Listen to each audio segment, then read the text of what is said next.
Welcome to Q&A Wire. Good day. Electrons emit radiation when it jumps from a high energy level when jumping from high energy level to low energy level in an atom.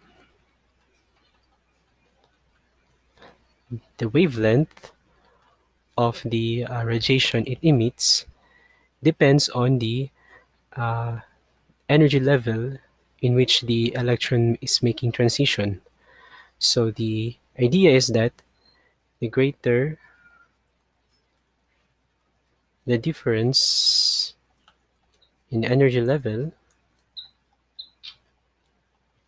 so that means the farther that the electron is making the jump, the shorter the wavelength is.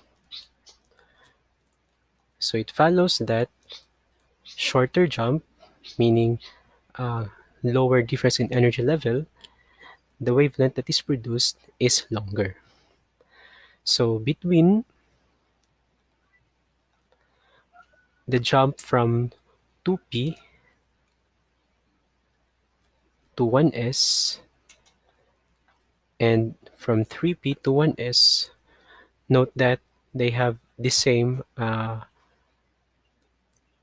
endpoint, which is we say the 1s orbital, but they start at different energy levels or orbitals. One is at 2p, the other is at 3p.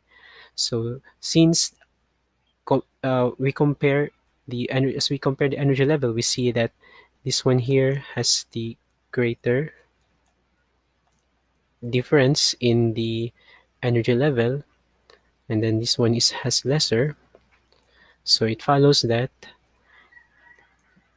this jump from 3p to 1s is associated with shorter wavelength of radiation, and the other, which has lesser jump or lesser transition, is characterized by longer wavelength. So between, again, these two types of transition, one is 2p to 1s and the other is 3p to 1s, it is 2p 1s transition that produces a longer wavelength radiation. So I hope this is clear.